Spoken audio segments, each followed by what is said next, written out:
Yes. Stretch it here. Chloe, where do you want to sit? I don't mind. Maybe here, or do you want me to sit there? Yes, yes, Okay.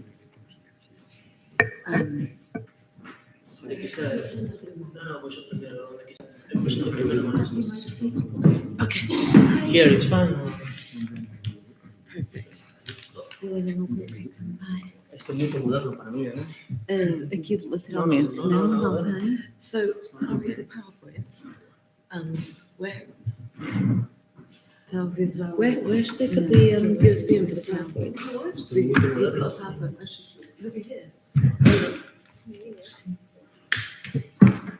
Encontraste? This is too modern for me.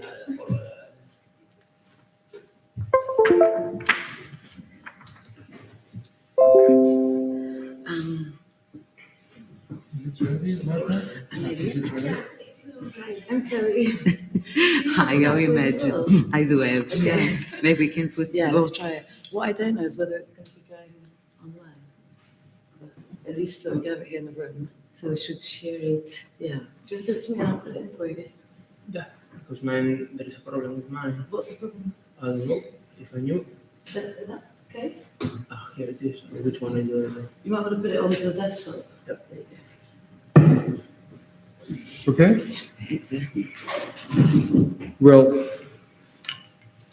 thank you for coming. You need to put It's really a pleasure to have you with us and to start this symposium. And I start with a quote. The death of one living thing becomes life in another. An ecosystem is the aggregate of many species' habits of transformation, their ways of moving energy from its origin in the sun across space and condensing it over time. To be alive is to take place in a chain of conversion. End of quote. And this is from Bathsheba Demuth, Floating Coast, an Environmental History of the Bering Strait. And this is, I must say, one of the most brilliant books I read in the past years. Demuth places the transfer and exhaustion of energy at the center of her approach. And this, even if she doesn't quote, this is very much in line with the teaching of Rolf Peter Ziefer, who was really one of the major researchers on environment who started publishing in the 80s. So Bathsheba addresses the environmental history of both sides of the Bering Strait from the mid-19th century to the present, focusing on indigenous communities and the impact of both capitalism and communism. It is a fascinating story of the traditional management of whales, walruses, and reindeer against industrial extraction extended to the underground in search of gold and tin. It is also a story of the limits of the tundra and the richness of the sea, the convergent impact of opposite political projects on communities, forced migration, and the concentration of political prisoners in Gulag camps on the Soviet side. In my previous project on racism, I noticed that Nazi Germany enslaved more than 12 million people only in 4 years to work in concentration camps and enterprises as forced labor, the equivalent to the slave trade in the Atlantic over 3 centuries. And I like historical equivalences because I think we are quite locked into this fear of anachronism. And I agree that anachronism is a sin for historians, but we need also to understand equivalences with all differences. So Bathsheba gave me another historical equivalence. The Gulag prisoners carried by ships from Vladivostok to Chukotka were piled from floor to ceiling like in a gigantic poultry farm, 5 in each 9-foot square space, less than 1 square meter. It was a much shorter trip, but ships were as densely packed with prisoners as in the Atlantic slave trade. Historians have been interested in the environment for a long time. The idea that the climate and natural conditions contribute to explaining political, economic, and social developments is well established. In the 1940s, Brodel considered the natural environment an agent in history with his study of the Mediterranean in the age of Philip II. Kirti Chowdhury's book on the Indian Ocean and Bernard Baylin's on the Atlantic contributed to enlarging this approach. And then comprehensive histories of oceans, seas, rivers, estuaries, and distinct ecosystems followed them.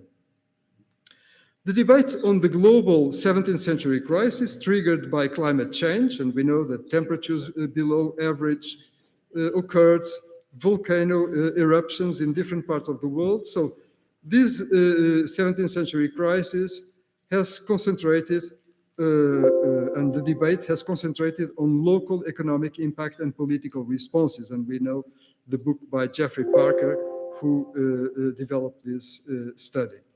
John McNeill studied the role of local diseases in the Caribbean, such as yellow fever or malaria, to understand the advantage of local resistance against newcomers. And this reasoning explains the success of immune mixed-race Brazilian troops in Angola and the contrasting experiences of the Europeans in the New World, spreading diseases, and in West Africa, receiving and fatally diseases.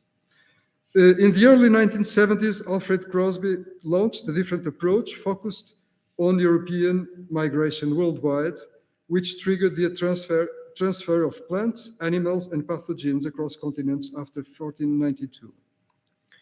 It's a bit Eurocentric and epic, by the way, but it opened the way for a reversed perspective focused on human intervention in the environment, developed in the past decades with the conceptualization of the Anthropocene and the growing historical research on its origins. The Anthropocene, defined as the world shaped by humans at a geological level, probably emerged in the mid-20th century concerning stratigraphic markers, but it has a background. The scale of human impact on nature in the past 200 years is unprecedented, mainly due to the extensive use of fossil fuels, which contributed to changing the socio-metabolic regime. And here, Marina Fischer-Kowalski is one of the authors who really invested in this area.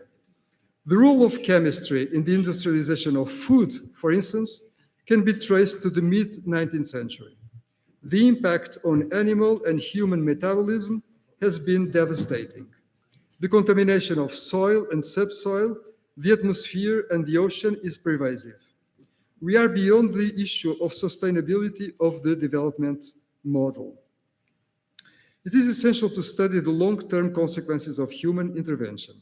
Mining, deforestation for agriculture, timber and energy purposes, the use of water resources, hunting for furs, extensive breeding of livestock, and treatment of hides had an impact on ecosystems and local populations.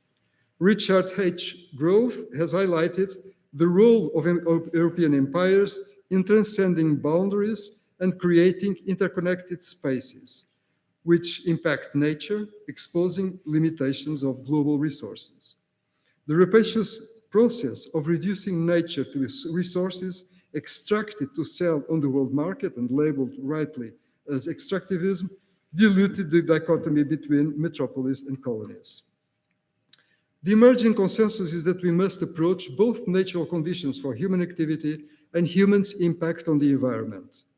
As John McNeill and Alan Rowe pointed out, the influences between humans and nature are reciprocal, imposing changes and adjustments, but also the definition of policies. However, we must understand the background of large-scale extractivism and how the separation between humans and nature, which emerged in 17th century Europe, played a crucial role in this process. Environmental history proves that there is no possible isolated national or imperial history. Interconnection is beyond doubt here. The exhaustion of any form of energy, for example, imposed the search for alternatives abroad, while the demand for food or luxury products fueled voyages of exploration and expansion. The Portuguese Empire provides a varied object of analysis from 1415 to 1975 in 4 continents.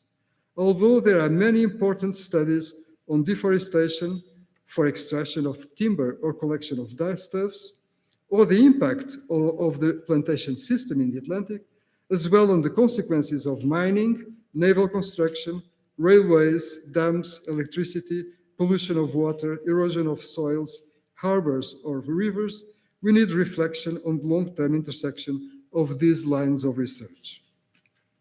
Local informants and international exchange must be included in studying places and networks for gathering information and producing knowledge on environmental ideas and practices.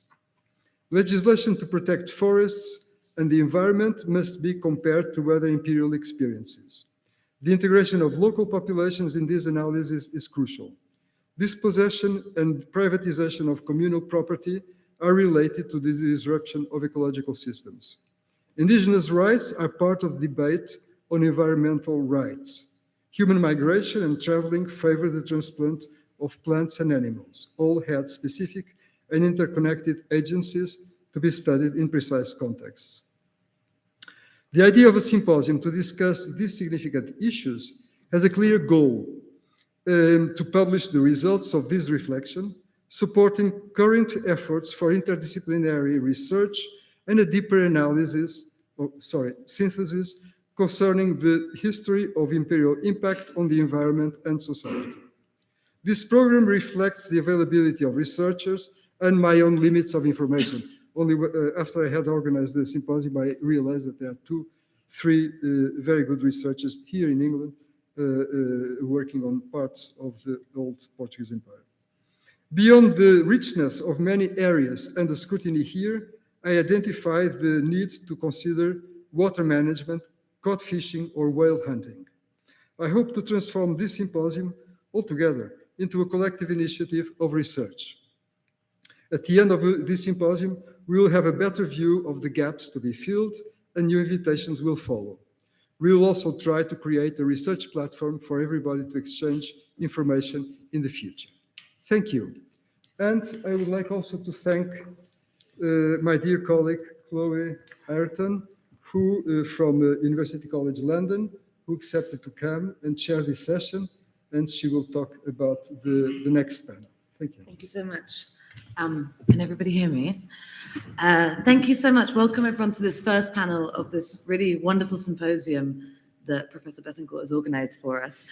This panel is on the origins and infrastructures, and I'm really delighted to chair it. For those who don't know me, and I think I actually don't know many people in this room, I am Chloe Ayrton, lecturer in Iberian History at University College London, up the road. And so we have 3 papers this morning, each of which will be about 20 minutes, followed by a discussion at the end. So please do hold your questions to the end. On the program, we're supposed to go from 10:10 till 12. I'm wondering whether we can go a few minutes after, so maybe we'll go to 12:10, given that it's 10:20 right now. So we have 3 panelists today. I'm going to introduce them all at the same time, and then we'll hear from each one. And as I said, we'll have Q&A at the end.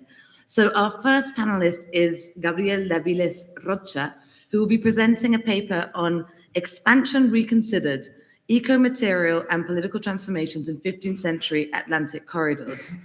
Gabriel Daviles Rocha is the Vasco da Gama Assistant Professor of Early Modern Portuguese History at Brown University.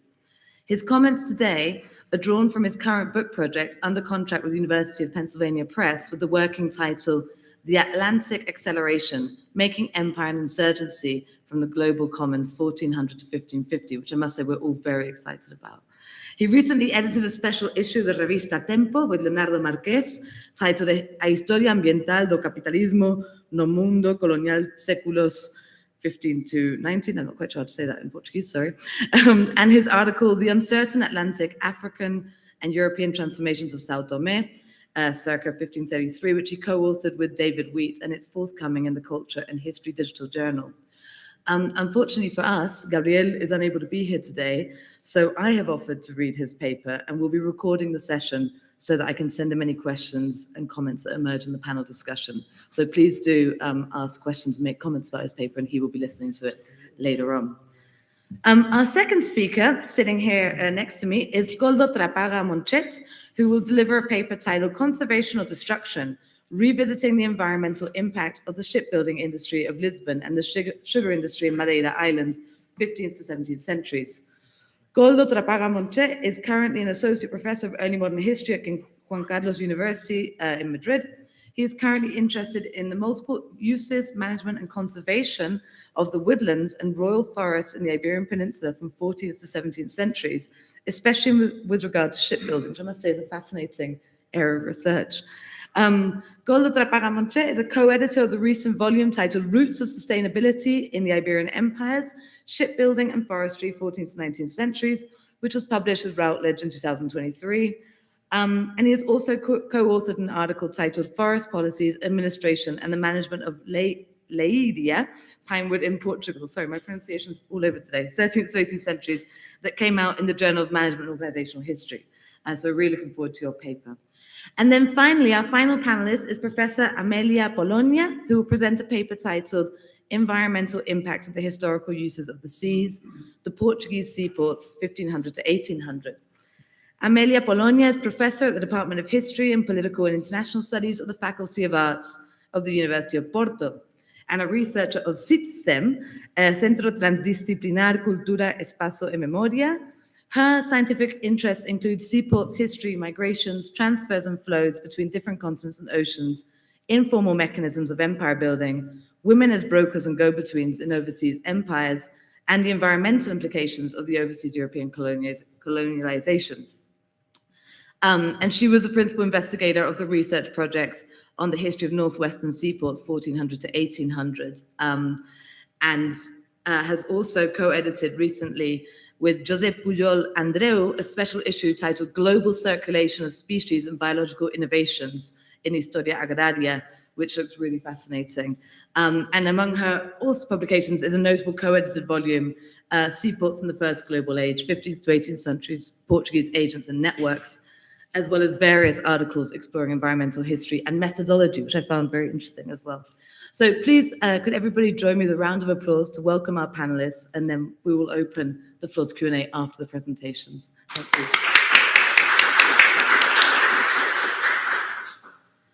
Okay, I think I might try and stand for this one.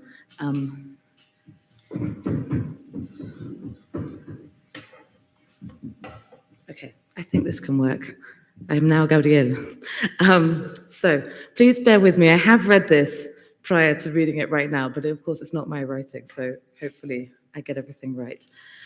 So this is a little preamble before the paper, in Gabriel's words, and it says, before beginning, I want to briefly note to my fellow co-panelists and symposium participants how sincerely sorry and disappointed I am for not being able to join in this session as planned. I had been so looking forward to gathering with you all, but unfortunately, a family health emergency made this impossible. Thank you so much to Francisco Bethencourt for his understanding and flexibility, and thank you, person reading as Chloe, for voicing my written contribution to the group. I wish all in attendance a very successful symposium and look forward to being part of the conversations that are sure to follow. Bom proveito. Okay, here goes. The Portuguese royal chronicler, Gomes de Zurara's Crónica dos Feitos de Guinea, penned in the 1450s, has earned its place as a canonical text of early Atlantic history for how it bears witness to the incipient transatlantic trade in enslaved Africans. Portuguese historiography holds up Zurara as a chronicler of, quote, discoveries and, quote, conquests that supposedly marked early imperial expansion, although the text only became known as the Crónica do Descobrimiento e Conquista de Guinea upon its 19th century publication. Less the subject of scholarly scrutiny are extensive passages in Zurara's Crónica that exhibit the hallmarks of natural history, including detailed descriptions of ecologies and non-human lifeways along East Atlantic maritime corridors. Informed by conversations with mariners who followed, in episodic fashion, a regular circuit linking Iberia with the Atlantic archipelagos and coastal Northwest Africa, Zurara described the coast of the Sahara and the Sahel as follows, I'm going to quote here, and to this land generally pass all the birds that in sometimes appear in our kingdom, such as cengoñas, codornices, rollas, torcicollos, rusinoes, pelosas, and so many diverse birds. And many, because of the cold of the winter, depart from this land and go, sorry, and he had actually hadn't lined this, depart from this land and go search for that one because of its warmth. And others leave there in the winter, such as falsoes and garzas, and likewise other birds that breed on the said land and afterwards come feed in this one, end quote. This passage points to an important and overlooked historical phenomena that is obscured by traditional accounts of the rise of the Portuguese Empire and Atlantic slavery. Simply put, humans in the late medieval world, as today, were not the sole agents of transoceanic movement and exchange. Long before the so often memorialized voyages of reconnaissance, plunder, and trade sponsored by medieval European monarchs and merchants, various societies loosely configured interspecies collectives of Atlantic Africa. Various societies and loosely configured interspecies collectives of Atlantic Africa, South America, and Europe participated in a shared Atlantic domain. In ecological and material terms, the oceanic space between Africa, Europe, and the Americas has always constituted an integrated system. This earliest Atlantic gained coherence not just from abstract environmental phenomena, such as winds and currents, but from the regular cyclical movement of migratory animals, including the birds described by Zurara, via discrete corridors of the oceanic space. Motivated by a search for conditions to assure their nourishment and survival, a broad diversity of itinerant species to this day follow trans-regional trajectories that are interlocking, complex, and still incompletely comprehended. Biogeographers, nevertheless, show many migratory organisms exhibit what is known as site fidelity. This is the repeated return to specific coastal locations, particularly conducive to life. For instance, one diminutive avian subspecies known as the red knot, which is apparently a kind of sandpiper, travels every year around August or September from Palearctic breeding grounds south along the western reaches of Europe and the African continent on what is known as the East Atlantic Flyway to foraging areas shared by a host of other creatures. There, they spend the great part of the year until April or May, feasting on a variety of mollusks on tidal flats. Like other long-distance migratory organisms, red knots time their voyage to the shifting of seasons to maximize their abilities to secure sustenance. But they also take into account the need to evade their own predators, in the red knot's case, migratory raptors who undertake their own crossings. Other avian creatures participate in the same cyclical, seasonal movements up and down parts of the same flyway, often converging on the same foraging enclaves with favorable conditions for a diversity of creatures, and humans are among them. With interspecies in mind, we can therefore posit that the rise of the Atlantic enterprises out of Iberia in the 15th century did not inaugurate contact between previously disparate locales, but rather involved the infusion of human actors in increasing numbers into pre-existing ecological corridors. Many of the people crossing the East Atlantic in these decades did so under coercive conditions, as Zurara's Crónica testifies, living out exile to new lands in conditions of bondage. Others departed and returned to the same places, in concert with the seasonal migration of birds. Not coincidentally, major stops for migratory organisms on the East Atlantic Flyaway were also key stopovers for the plunder, slaving, and fishing enterprises that regularly left and returned to Atlantic ports of Portugal and Andalusia over the course of the 15th century, ranging to the Western Sahara, Senegambia, and the Gulf of Guinea. Yet, it is insufficient and even problematic to simply posit that the trajectories of mariners hailing from Europe were embedded in environmental processes. Put another way, an environmental history of Portuguese integration to global maritime circuits would fail to open as many analytic possibilities as it otherwise could if the task was simply to add, quote, nature to a laundry list of the consequences of empire. So my goal in these comments, or Gabriel's goal, and a task that I am invested in pursuing in my book project, is to reflect on how environmental perspectives can inspire us to reconsider the ways in which we imagine and narrate the spatial logics of empire and the coerced and voluntary movements of people that made them possible.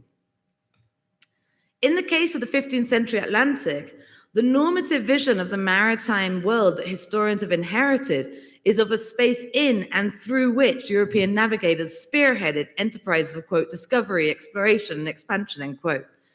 Critiques of the Eurocentric telos baked into this approach have, at this point, garnered their own established, if not entirely agreed upon, standing. Focusing strictly on Zurara's Atlantic, the argument I'd like to register here is that when we ignore the complex role of non-human organisms, we not only fail to consider an ecological and material reality that was vital and important to agents of empire and transatlantic traffickers, but we also obscure the ways in which a multitude of African individuals and collectives on coasts and islands of the East Atlantic Flyaway interacted with and appropriated discrete elements of a fundamentally shared, uneven, and contested domain. Historic maritime ecologies represent a key dimension of the nexus of Afro-European integration or disintegration in the 15th century Atlantic. Just as there is no shortage of Atlantic African maritime cultural traditions that bear out this point, Portuguese archives evidence numerous 15th century West Africans who had first-hand experience and a wealth of knowledge about the organisms that circulated in the East Atlantic Flyaway. Here, we can extend the chronology beyond Zurara's time into the later 15th century and revisit conventional views of Portuguese claims on the islands of the Gulf of Guinea, usually presented as terrains of discovery by European mariners. Cradled by a continent, shielded by converging currents and winds, nourished on the coasts by the upward flow of rich waters, the islands of Sao Tome, Príncipe, and Annobon, long before the arrival of seaborne Europeans, offered a landing place, a temporary or permanent home, as well as a point of dispersal for countless organisms by air, land, and water. For some avian vagrants, such as the common greenshank, Sao Tome is a terminus of a continental passage from the upper reaches of Eurasia. As ecological relay posts for the region, the Gulf of Guinea's islands served as a nursery for the birth and proliferation of diverse forms of life. Whether directly or indirectly, diverse West and Central Africans on the coast participated in patterns of circulation in which the islands were integrated long before Iberian caravels entered the fray. Taking African maritime cultures seriously and the ways in which non-human life pervaded a great range of human mobilities on the water, the assumption that the islands of the Gulf of Guinea were tabula rasa prior to the arrival of Europeans becomes much less tenable.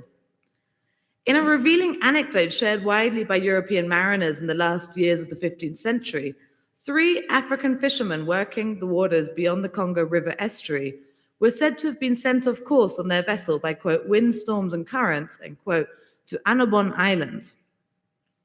For 4 years, the story went, the African castaways scraped a bare-bone existence.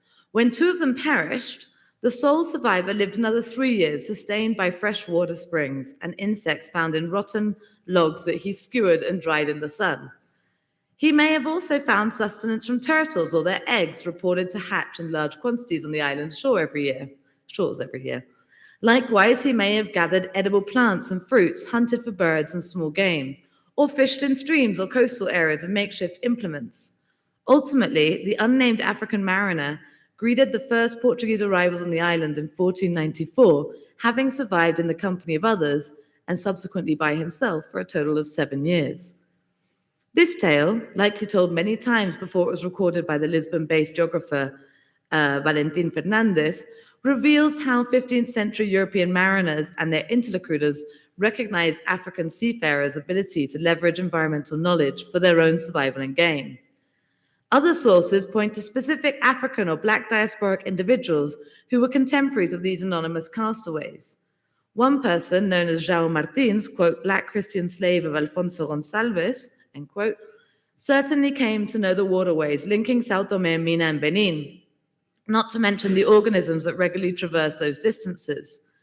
Martins worked for at least 18 months from the 1st of January 1497 to the end of June 1498 as a grumete on the Portuguese caravelao that traveled these routes, carrying human captives and items of trade, regularly passing fishing grounds off the Mina coast and towns known as to the Portuguese as the, quote, village of the Almadias, end quote. We also find two mariners enslaved to the governor of Sao Tome in the 1490s who were known as João Ferro and João Alço, I think, Aaco. Their names and the context of the Kingdom of Benin's relationship to Portuguese Sao Tome at that time hint that they may have held some connection to metalsmithing traditions later ascribed to the Igbo peoples of what is today southern Nigeria. What is clear is that the Portuguese on Sao Tome esteemed those who they called João Ferro and João Aço so highly for their maritime knowledge and skills that the two individuals received manumission from Sao Tome's governor on his deathbed on the condition that they continue to fish and provide their catches from the sea to the king's administrators on the island. Other examples could be invoked. At present, the point here to be made is that an environmental lens on the 15th century Atlantic offers the possibility to consider co-constructed natures by Africans and Europeans at the base of social and political formations in various locales along the East Atlantic Flyway. This eco-material framing renders terms like, quote, discovery and expansion inoperable. In the hopes of avoiding using air quotes ad nauseum, I would like to close by sketching the broad contours of an alternative theorization of empire and struggle in the 15th century Atlantic that would accommodate the threads of analysis traced thus far. We begin by considering East Atlantic ecological corridors, such as flyways, as trans-regional thoroughfares traversed by people and other creatures, intent to capture the means of sustenance or grain, or just as likely, to evade capture and live another day. It may be illuminating to consider these corridors as vital arteries of what international legal scholars call the global commons. In modern international law, the global commons refers to a transboundary entity, such as the atmosphere, the high seas, or outer space, that defies the ability of any one species, humans included, to ever fully encompass, contain, or enclose it.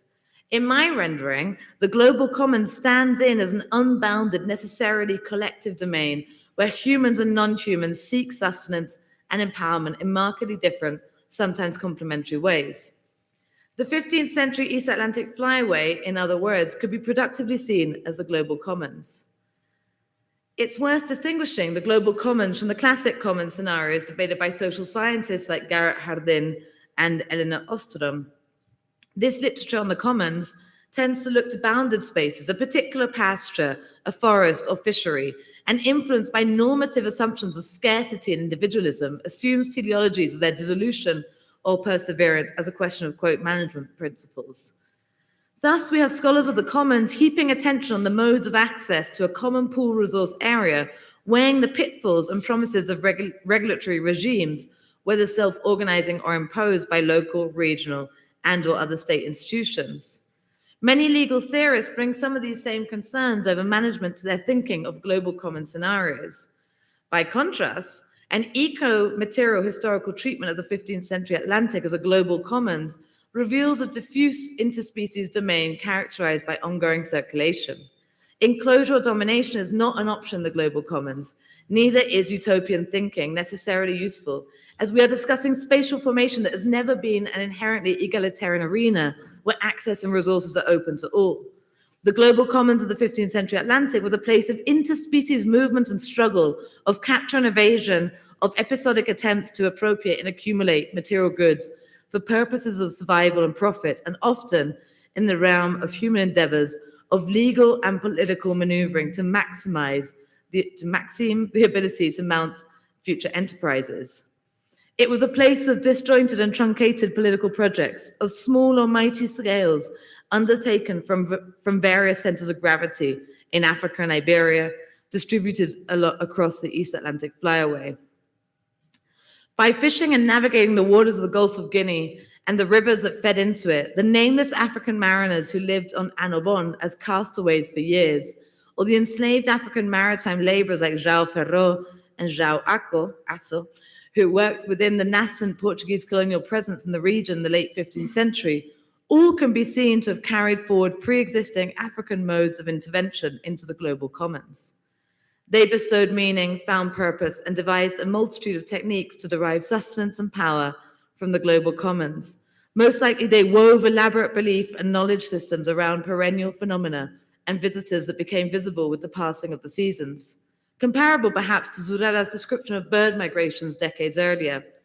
And finally, their presence in the archive underscores when we narrate the histories of the early Atlantic as an increasing influx of humans through pre-existing ecological corridors of the global commons, the transformations that ensued seem less a result of the inauguration of contact between disparate environments, and certainly not as a product of Portuguese expansion.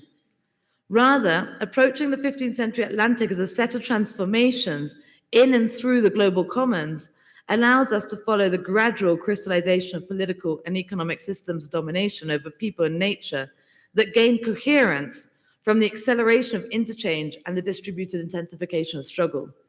The global commons of the early Atlantic, in other words, consists of amphibious terrains with potentials of capture, evasion, and empowerment that were experienced simultaneously, but also in starkly different ways across humans and species divides in ways that changed the influx of people who increasingly moved, voluntarily or not, along the ancient corridors long plied by Zurara's birds. From this point of view, we have neither a story of the environmental consequences of empire nor of the imperial consequences of nature. We have instead a view of empire and its various modes of subjugation as an ongoing metabolism of ecological and human processes. And that's the end. Thank you.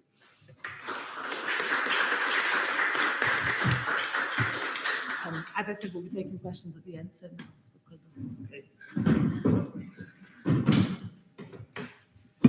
So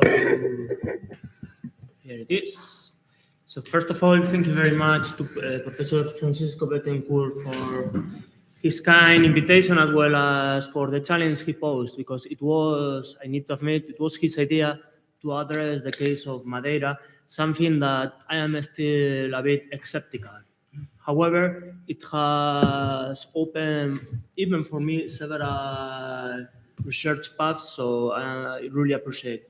Also for Professor Chloe for your kind presentation, and don't worry, I also struggle with Portuguese, so and I have been there 3 years, so it's normal.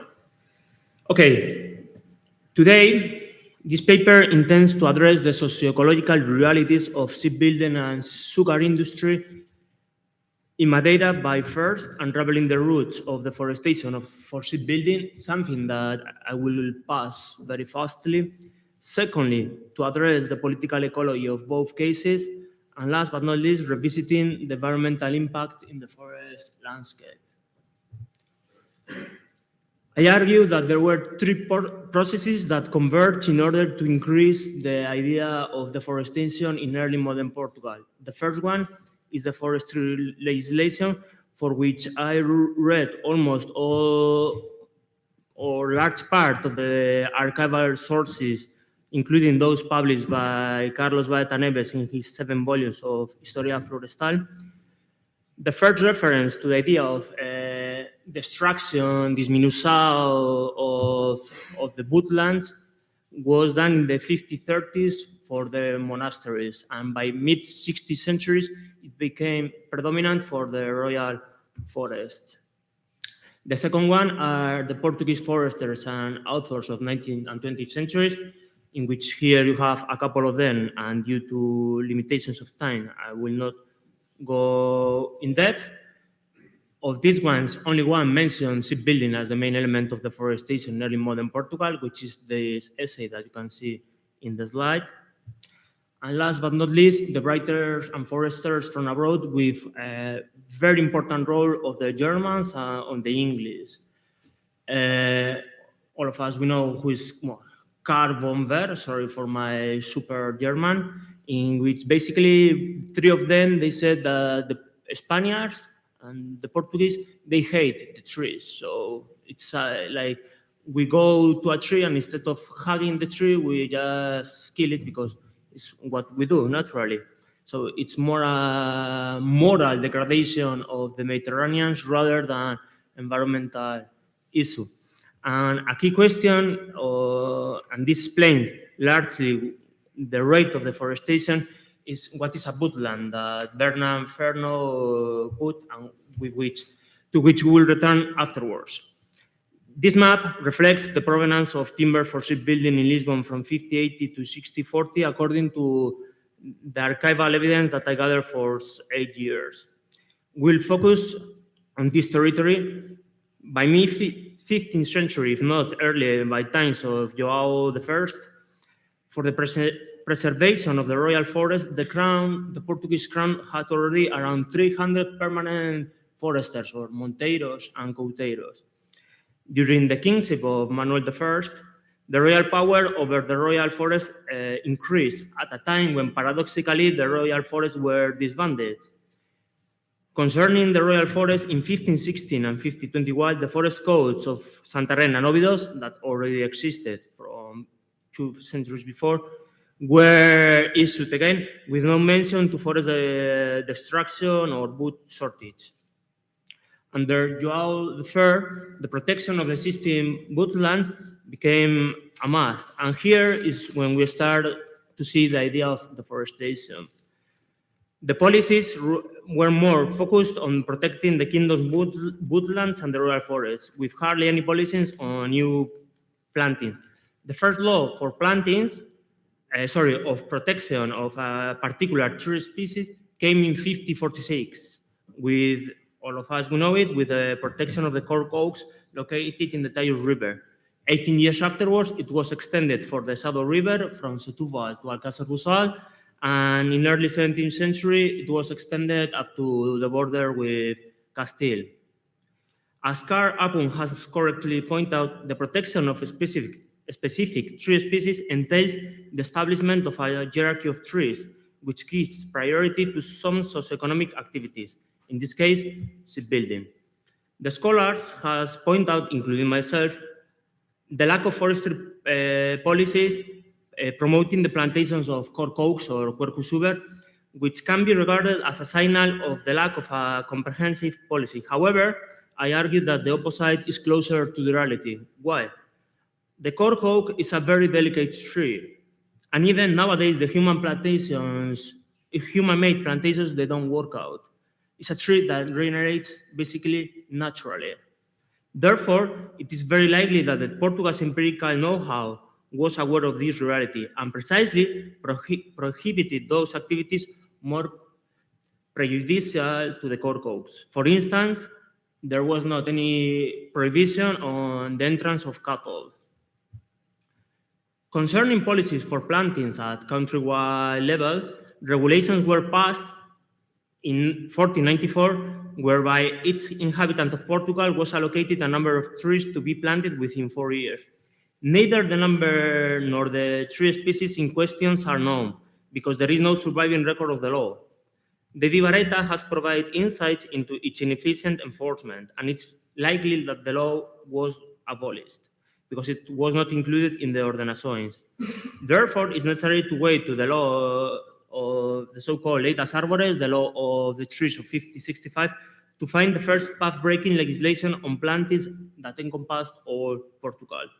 The preamble of the article acknowledged that the wooden resources were used for multiple socioeconomic uses, firewood, shipbuilding, construction, and it gives priority to the planting of pines, chestnuts, oaks, and other tree species, and again, with no reference to the cork oaks, which is not surprising if it's taken into account the ecology of the quercus suber.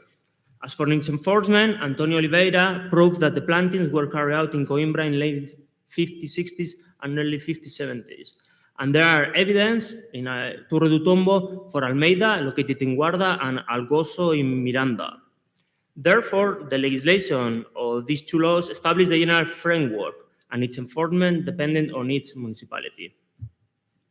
With Habsburgs, the forestry legislation skyrocketed. According to David Barretta, from 1580 to 1605, the legislation issued was the backbone of subsequent legislation until mid-18th century. The policies on plantings are gathered in the table so in the slide. The law of 1618 set the pinus and first referenced the cork oaks for shipbuilding as the top species. Casually, in November of that year, the Monteiro Moore said that if being correctly protected, The royal forest alone of Portugal contained more than 100 young corcovs, maceiros or macieiros, to construct around 100 naus or carracks. The laws of 1623 and 1633 brought significant technical improvements as well as insights on the functioning of the socio-ecological systems. For instance, the law of 1623 perceived the shipbuilding as an activity entangled with the remaining socio-economic activities such as livestock, wood, firewood, and the fruit trees. The law of 1633 entailed a breakthrough by clearly determining when and where to perform the planting of oaks. These laws, the one of 1623 and the one of 1633, they became the backbone for the following legislation, and they were constantly passed until early 19th century. Moving to Madeira, all of us we know what it's coming. The name of Madeira, the Infante Enrique received the possession of the island in 1433. The island became a space of experimentation that the crown might have replicated in other Atlantic islands and Brazil. Therefore, it's important to uncover the forest policies adopted by the crown here. In 1461, already it was stressed the great abundance of timbers of cedro and teixo, but it established the first regulation on cutting to avoid future issues. Only 30 years afterwards, there were extended orders for the protection of specific tree species. Cedars and, barbusano, which Apollonias barbujana, it was also prohibited to cut trees to those who did not own a landed property in Madeira. In 1590, it was forbidden to create hornos de cal or lime kilns because the wood or firewood was diminishing, and it could bring huge issues to the local inhabitants for the sugar making. You have in Portuguese the original quotation. 27 years afterwards, in 1546, the crown forbade to construct the caisas de azúcar of cedro and viñático due to the shortages of these species, and the crown promoted to construct them with teal. More importantly, in 1515 was approved the so-called Regimento das Madeiras, of which we don't have, or I didn't find out, the original document, even a copy. How do we know about that document? It's because of the Regimento Novo das Madeiras on 1562. Casually, it's the same year that in the courts of Lisbon, the towns and cities of Portugal claim to the king of the issues with the forest, and that bring the path or open the path to publish 3 years afterward the so-called law of the trees. However, if we look at the Regimento Novo das Madeiras, or the new regiment of woods for Madeira, it contains 21 articles. It's much more detailed than all the forest legislation that has been approved in Portugal. According to this law, the King Manuel had extended a regulation due to the great daño, perjuicio, that the inhabitants might receive for future shortages. As the local inhabitants had not looked after the common good, it had taken place an overcutting of the wood resources. As it was common ground for the 16th century European forestry legislation, this law established both a hierarchy of socioeconomic activities and tree species. The system of permissions was implemented, it probably already existed, with the purpose of ensuring the availability of wood resources for the sugar mill, the benfeitorias, that I don't know what it is, if someone can say to me, I will appreciate, and for the needs of the houses, firewood. The third article reinforces the sugar production as the key socioeconomic activity endorsed by the Crown. Therefore, it was prohibited to cut the paus brancos because they were particularly well suited for the sugar mills. As all you know, besides the sugar crops, they also require a large amount of water. The high consumption of trees, it's very likely that have affected the forest cover, which forced inhabitants to seek the woods more away in the mountains of Madeira. As the woods were conducted through water streams, this was a significant constraint due to the orography of Madeira, Therefore, the fourth article of this law intends to protect the water courses from sedimentation. The fifth article or clause deals with fire, and this is very interesting. They say clearly that there are woods in the serra, in the mountains, and the travelers of the time, they say the same. Whereas some articles acknowledge the woods and the trees are spaces of multiple uses and multifunctional landscape, it's also true that the Crown seeks to limit some activities. The Article 14 prohibited not only to construct naos and navios in Madeira, it was fully forbidden, but also even to repair the naos that were coming from India and other spaces, and was forbidden liação velha, cobertas, castelos, planking, and decks. The reparations will be kept to the minimum in order to make sure that they arrive to the port. Breaching this law was punished very harshly. When I'm saying very harshly, it's very harshly, much more than in Portugal. And in Madeira, it was only permitted to construct fishing boats to be used in Madeira. In various articles, it was highlighted the obligation of using all the tree, including the branches, the tree stump, I think it's said in Portuguese, toco, and when making serra de agua and tabuados in Madeira. It's also limited the later activity to those with landed properties and married. Perfect. The Article 17 enforced the idea of the plantations of chestnuts and pinus. In 1687, Hans Sloen, when traveling to Madeira, he said that the mountains of Madeira were full of chestnuts. Okay. Well, yeah, here. So moving to the last point. So I have used the 16 literature, the archival material, travel literature, pollen-based evidence, and current national forest inventories.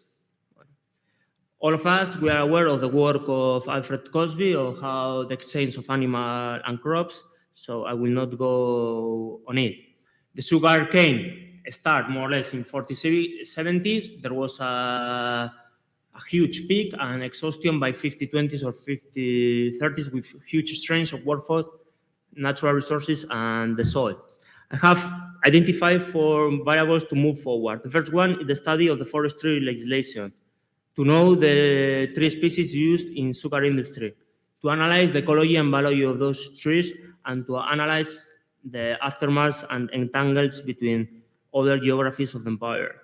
The travel literature and the forest legislation provide the idea of in the Madeira island a kind of Mediterranean ecosystem characterized by an equilibrium of agro-silvopastoral system, at least when the sugar rush diminished by mid-century, 16th century.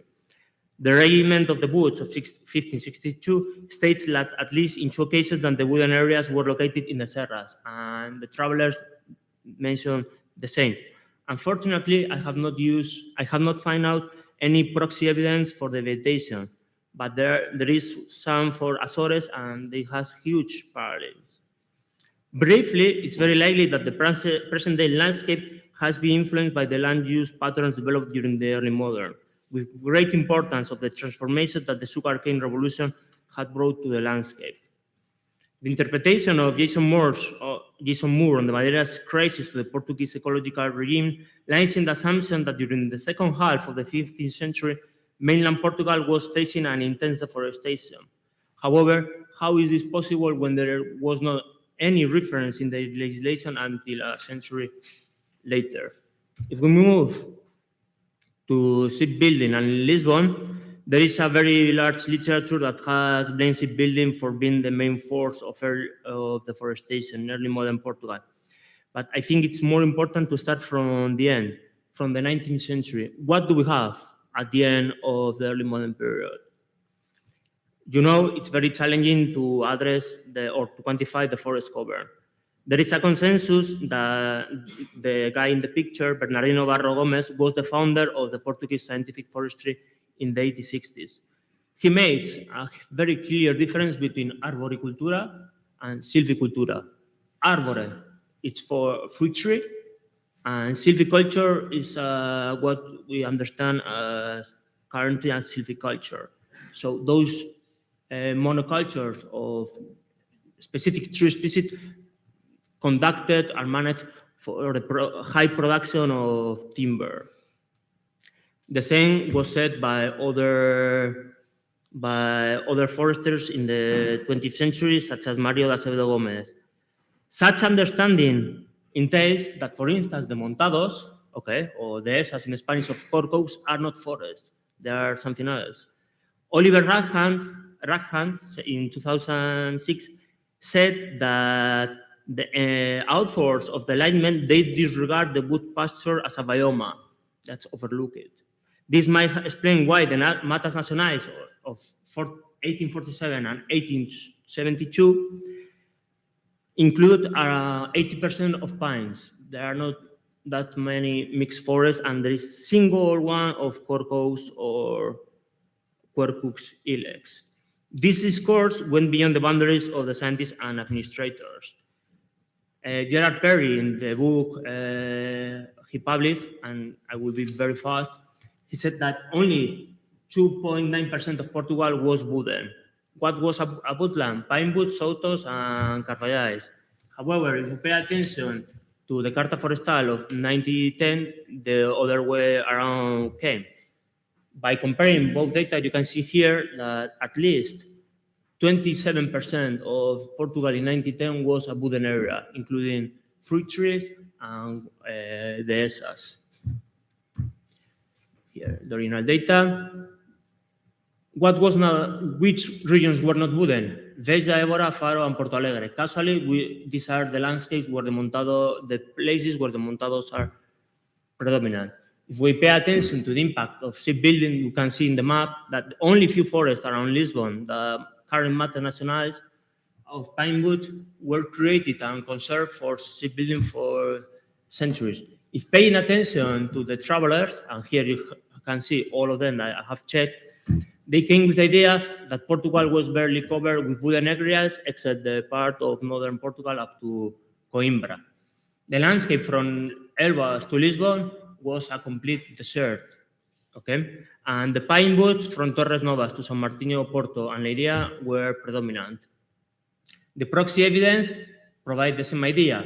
And very interesting, the patterns of land use came from the Romans and the Middle Ages. And the expansion of monoculture of pine woods started in the 18th century. So, conclusion. Send the conclusions.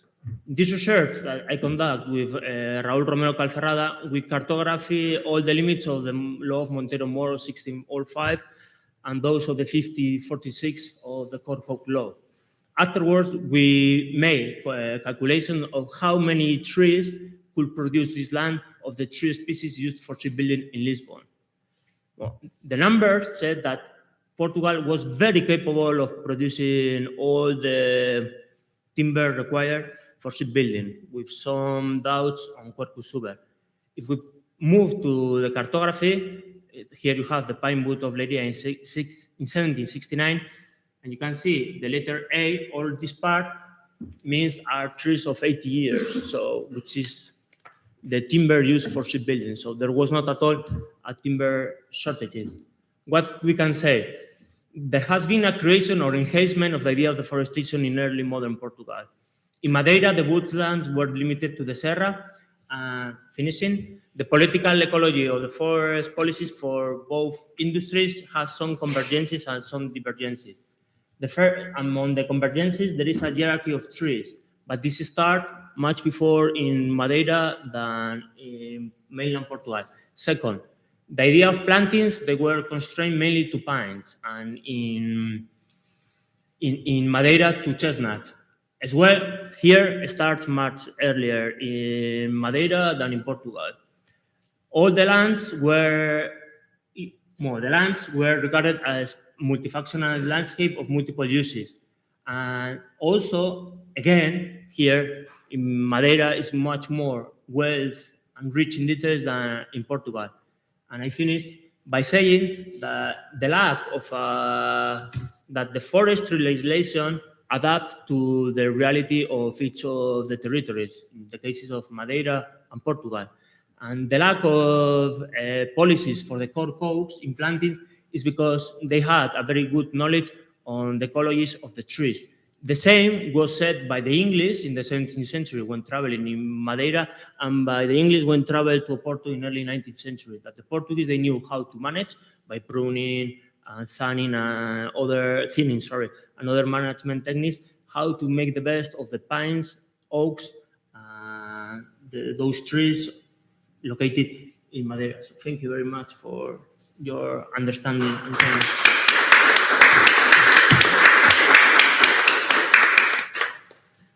Would you like to sit here with the police? No, that's okay. I think, no. What I want to check is whether here's better for the YouTube. Okay.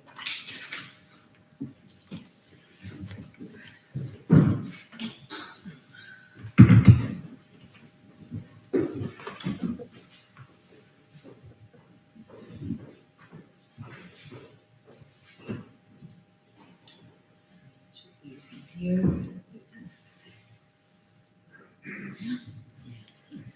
So, good morning, everyone. And I have, first of all, to address and to thank Francisco Betancourt for organizing this meeting, which again puts together some experts and advancing new trends on the research on the impacts of Portuguese overseas empire. I thank also to Chloe for the presentation and for sharing. I understood that you are a very fair share, so I have to change my paper since I was counting with Gabriel's absence. And I was very generous with myself. So, okay. So I will adapt anyway. So counting from now, okay. So, not yet. So the Portuguese maritime expansion in early modern age was a pioneering enterprise that changed most of European and overseas ports for good. Heavily depending on the morphology and logistics of seaports, the overseas enterprise imposed harbor technical interventions, morphological transformations, and met environmental challenges that, in turn, involved serious short and long-term environmental impacts. They could derive from logistical challenges, from demographic pressure along the coastline, from crown or municipal policies, or from human behavior towards ecosystems. Harbor construction, coastal areas management, raw material supply systems, and connections between the coastline and the hinterland are some of the topics under discussion. On the other hand, the arrival of the Portuguese to new continents initiated an overall movement led by new strategies in the use of waterfronts, coastal and river lines, which implied harbor construction and technical and environmental adaptations overseas to accommodate the needs and requirements introduced by the newcomers. Coasts are complex areas characterized by land-sea interaction, beginning by the shore. The coastal zone is and has always been a region of intensive bio, geochemical, and physical activity comprising the most productive biosystems and the major fishing grounds. They supply billions of people with animal protein, yet they are, and they have been, at least since the early modern times, under increasing pressure due to human activities and growing population density, since most urban centers are situated in the vicinity of a coast, mostly as a result of the mobility of population attracted and required by the overall process of maritime expansion. Obviously, ecosystems damage was not in 16th to the 18th centuries comparable to today's impact. However, it was far from insignificant. Detrimental effects on marine ecosystem were caused, then as now, by the use of water to transport organic waste, harmful microorganisms and nutrients emitted from households in urban areas and from agriculture activities. Coastal marine pollution and eutrophication, or more precisely, hypertrophication, the ecosystem response to the addition of artificial or natural substances such as nitrates and phosphates through fertilizers and sewage, did not go without reducing the productivity of the coastal areas and decreasing most local fishing communities' catches. As the concentration of population was one of the most active factors putting pressure on ecosystems and natural resources, studies on coastline settlements issued from a demographic and urban point of view became essential to environmental history. For Portugal and the Portuguese Empire, this specific interaction is still unexplored as the population evolution trends for periods previous to 1800 are precarious, mostly due to the lack of serial sources. Monographic studies on seaports might, however, reduce this problem. Understanding the functioning of Portuguese seaports is also essential in order to comprehend the real dynamics which influence the logistics of Portuguese overseas expansion and the correspondent environmental impact. Assembling tonnage, shifting cargoes, building and repairing ships, rope and sail making, ship chandlery, and many other activities were essential components of shipping and variables which influenced naval logistics. Seaports were the centers where all these components came together and interacted in favor or against increasing efficiency. This framework might be expected to have had a significant impact on port infrastructure and harbor works. In the Portuguese case, this is not, however, confirmed by empirical evidence, at least until late 18th century. The analysis provided by the databases of Esportos, a research project centered on the Portuguese northwestern seaports in the early modern age, does not permit us, in fact, to confirm before the late 18th century any decisive interventions in seaports or structural changes to harbors which might have changed significantly shipping conditions or improved drastically naval logistics. In fact, the data available for the Portuguese northwestern seaports from Caminho to Aveiro revealed that this process of infrastructural improvement was not as prompt and structured as one might expect, especially in the 16th century. In addition, most of the technical works in those harbors were funded and executed by local authorities who intended to make navigation possible by expanding river mouth or building quays. Research shows that the complexity of the technical interventions increased in the 17th and mostly in the 18th centuries, as did the number of works funded by the central power, not always in a direct connection with the overseas expansion process. The data on harbor works available in local archives generally point to a series of works and technical interventions motivated by the aim of improving bar entrance conditions and harbor accessibility. They would usually involve the building of quays, breakwaters, groins, jetties, banks, and decks, as well as the construction of sea marks such as channel markers, stakes, lighthouses, sails, buoys, or flags.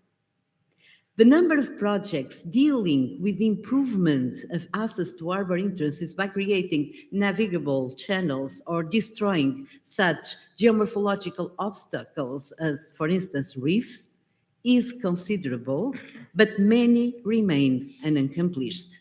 The building of other infrastructure like bridges or canals also remained an exception.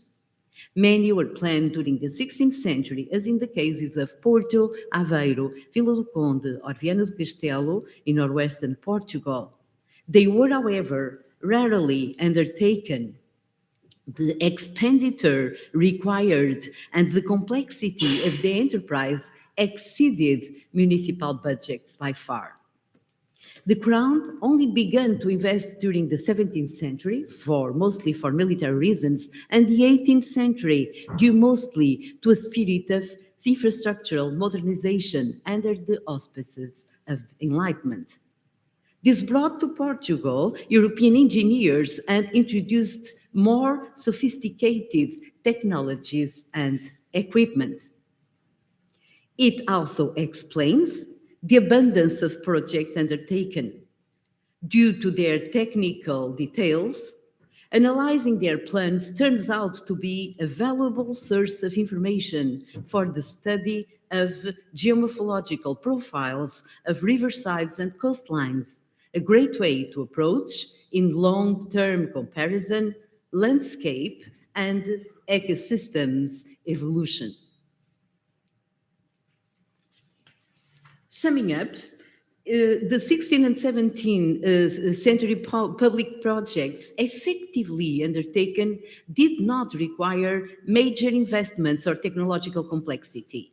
They did not change urban infrastructures radically.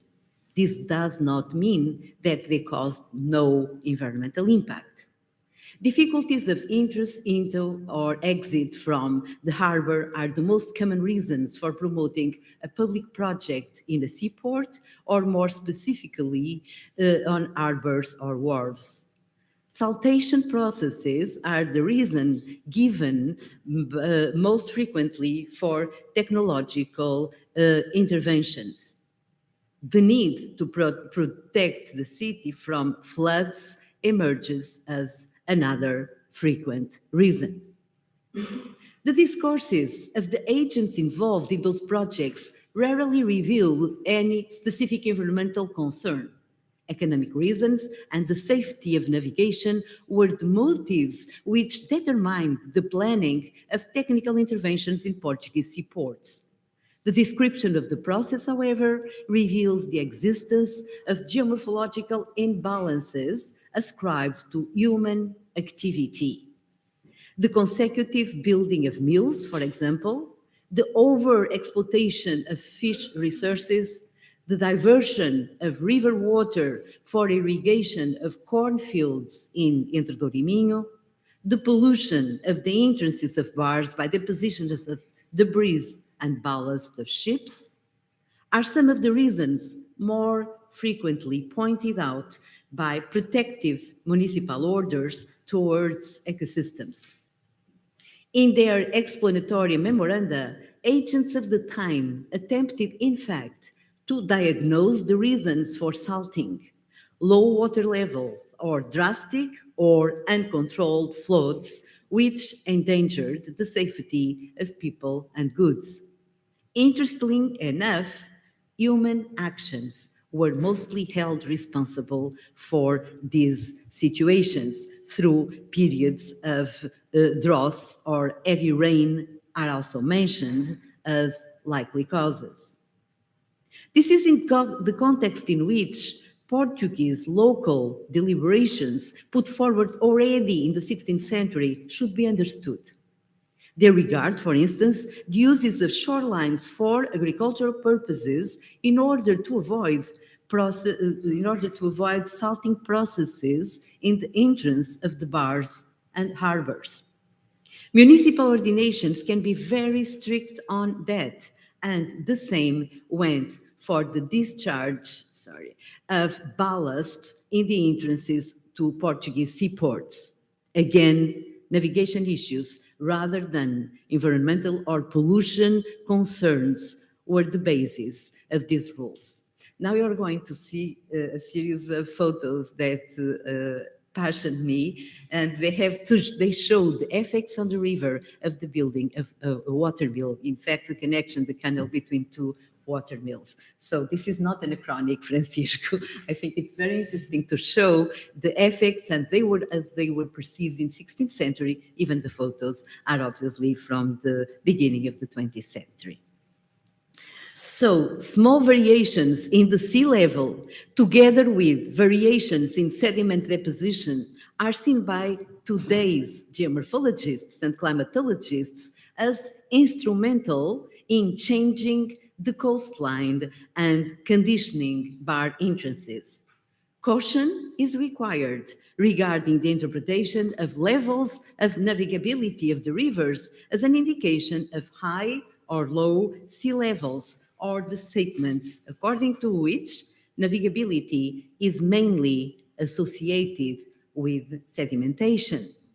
Yet, contemporaries had no idea that the evolution of the coast was heavily influenced by climate oscillation through succeeding periods of erosive deposition and transgression and regression of the coastline. Anthropomorphic factors were thus taken as solely responsible for all the detrimental effects experienced in coastal areas and river entrances. Apart from securing access to seaports, the next major activity to guarantee navigation was shipbuilding. Just a note, this is one process of more than 200 pages in which the municipality of Vila do Conde studies in detail the effects of the human action over the entrance of the river Ave. That's why the picture is here. So apart from securing access to seaports, the next major activity to guarantee navigation was shipbuilding. As with the harbor works, except for Lisbon and the vessel for the Cape Run, shipbuilding in the first decades of the 16th century depended mostly on local and private initiative. The Crown itself had to rely on the activity and entrepreneurial initiative of local communities. A myriad of small to medium seaports displayed in this domain a very significant activity and the corresponding interactions with ecosystems. As for shipyards, different solutions were found. Beyond the experience of Ribeira das Naus, a mixed crown and private shipyard, and Ribeira do Ouro in Porto, a public shipyard controlled by the municipality, the shipyards in small seaports often did not even have space exclusively allocated to their activity. According to municipal permissions, shipbuilders would plant their wharves along the river, preferably in positions where the launching of the vessels would be easier or feasible at all. From the 16th to the 18th centuries, a myriad of shipbuilding enterprises dotted the Portuguese coast, resulting from a trend which had begun in the 15th centuries. One of the first requirements of naval industry concerns a proper timber supply. And I'm going to pass by, since the legislation was already fully analyzed by Kogo here. I've just a note that as for shipbuilding timber, for 1627, it is mentioned the importation of 30,000 units of timber from Galicia, leading to a comment by Tomás de Ibio Calderón, according to which in Portugal there is not much more timber left for shipbuilding, since they cut wood without planting new trees or reforest. The Crown's concerns were twofold, pressured as it was by increasing needs of timber required for shipbuilding. When interests collided, the king would always come down on the side of timber supply for shipbuilding multiplied, even concerning forests usually considered private, such as the cotadas, landowners, the king's or ecclesiastical reserves. Those exceptional orders became regular, increasing an active depletion of forest resources, responsible again for crown deliberations forbidding further timber cuts in coastal areas and hierarchizing priorities. One of the priorities was shipbuilding. Those environmental concerns were obviously determined by the purpose of guaranteeing raw material supplies for further shipbuilding requirements, again imposed by an economic sustainability of resources. Considering specifically shipbuilding, environmental impacts are even more conspicuous if one considers the existence of connections between the seaports where shipyards are installed and the large rural hinterland. In Portugal, deforestation occurred in an inner country, um, comprising traditional hinterland timber supplies like Trás-os-Montes or the central region of Leiria and Alcobaça, besides the inshore Atlantic line, traditionally provider of common timber used in shipbuilding. Shipbuilding was responsible for a marked labor market in dynamism, even in small villages. This is borne out by the sailmaking industry or the rope industry.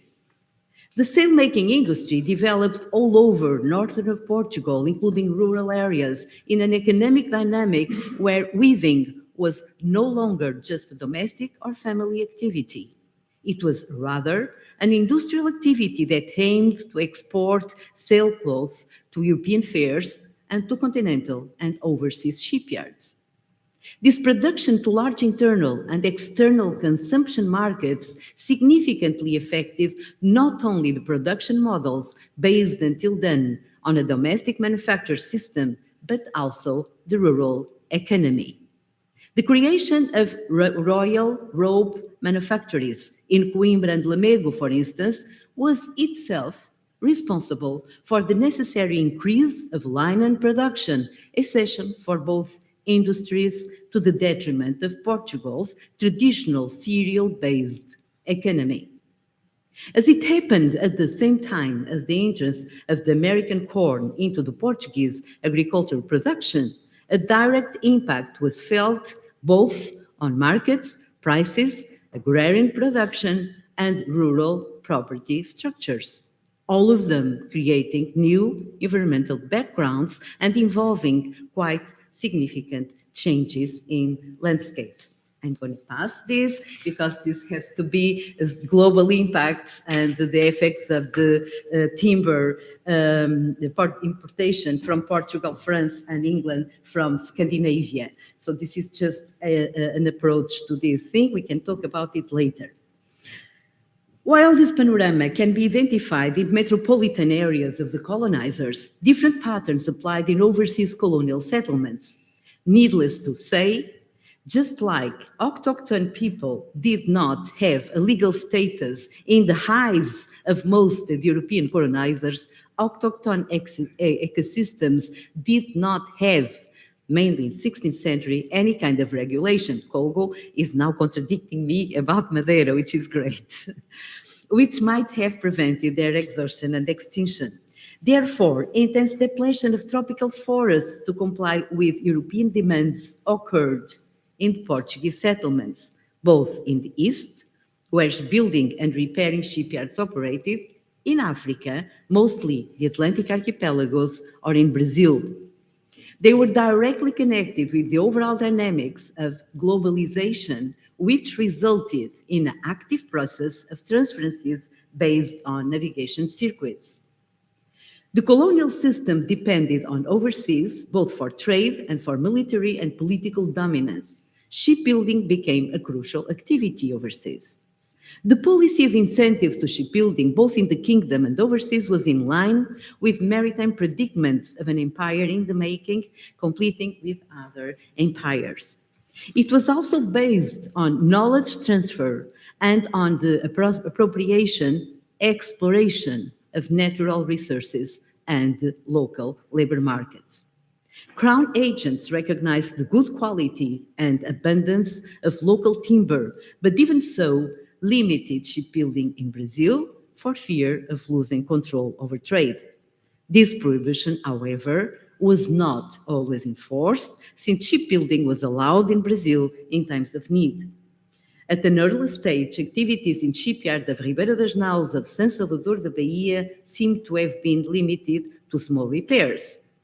The abundance of forests, however, the abundance of forests around it allow it first to build ships for coastal defense and cabotage, and after 1549 for long-distance shipping. Trade flows between Brazil and Europe began with the export of timber, as we well know, and I'm not going to talk more about Brazil because there are experts here that most probably will talk about it. About Africa and the highlands, the contributions, or what we know, is not much. Filipa Ribeiro da Silva recently published a paper on the International Journal of Maritime History. Catarina Garcia presented a PhD on islands of the empire, so she gives an approach to that on the Terceira Island. Shipyards were spread all over the state of India in its broadest sense. In spite of their dissemination and in terms of organization and centrality of building spaces, Ribeira de Goa stands out as a shipyard controlled by the Crown compared to other shipyards along the Malabar coast that were known for their special and complementary functions depending on their strategic position and for the availability of raw materials and skilled labor in local markets. The fact that there is an abundance of information on Goa based on official and more or less systematic written records which supports this observation should not, however, blind us to the reality of other shipyards under local or Portuguese administration that supported the required repair and building of ships so needed for the goal of dominance and the call of trade of a maritime-based empire. In the late 16th century, there were two official crown-controlled shipyards, Cochin and Goa, but we do know of a few others spread across East and Southeast Asia, including Malacca and Macau. In parallel with shipbuilding, the Eastern shipyards specialized in ship repair. We can mention Mombasa, Panelin, Mormugao, Bombay, and the island of Mozambique as described as ship repair sites, less important than Ribeira de Goa, but nevertheless decisive for supporting the Cape route. 1 minute, okay. During the first phase, shipbuilding relied on supplies received from the kingdom. Later on the East, and India in particular, was able not only to supply Portuguese local shipbuilding and ship repair needs in the region, but also to feed export flows to metropolitan Portugal. Moreover, Indian resources were even able to replace materials traditionally used by Europeans, such as flax and tow for caulking purposes, with local products, such as coconut bark for producing cord. At first, and in Manuelian period, there was a reuse of resources, the king ordering that old vessels were dismantled to build new ones, and the same reality applies to artillery and anchors recovery. Local drivers being hired to search the bottom of the sea for these artifacts, thus diminishing the impacts of debris on the coastal and riverine areas. Yet, the pressure to build numerous new ships imposed itself mostly from the 16th century onwards.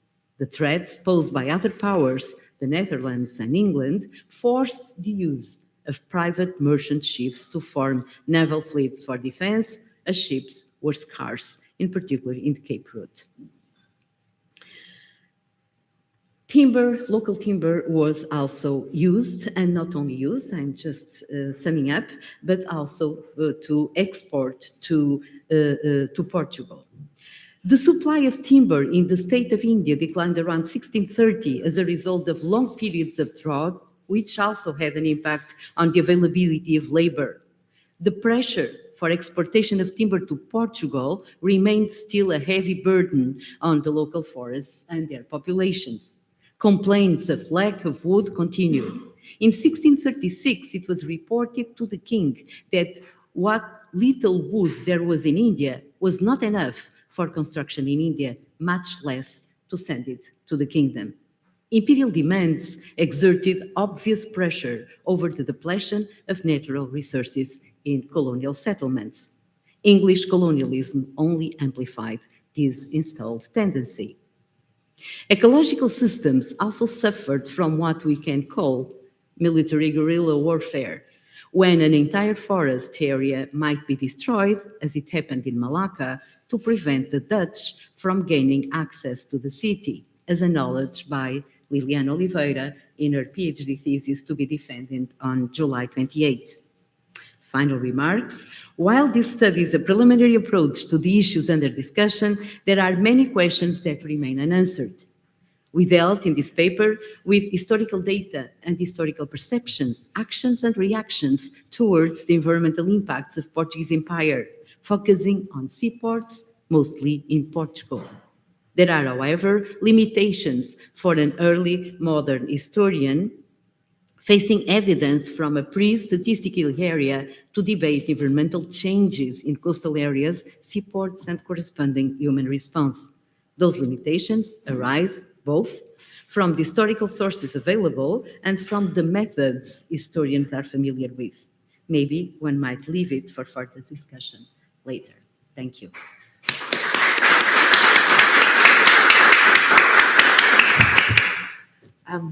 Thank you so much. I'd like to thank our three speakers, Gabriel, Goldo, and Amelia, for these really amazing papers that I hope have given us all a lot to think about. We have about 30 minutes left for discussion before breaking off for lunch. So we'll go 10 minutes into the lunch break, if that's okay, Francisco. So I'd like to invite questions and comments from the audience. As I mentioned earlier, Gabriel, I'm recording this right now, and it's also being recorded on YouTube.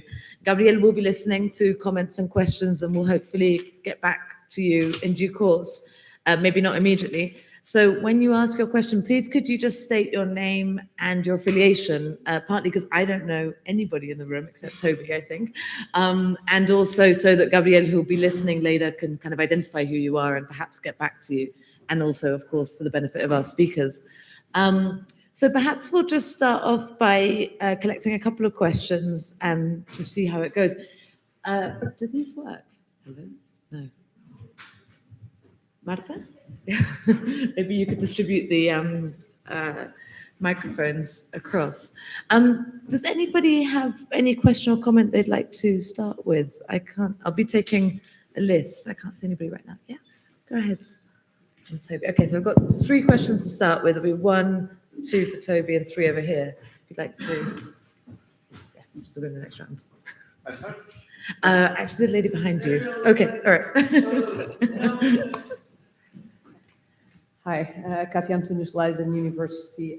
Thank you for the papers.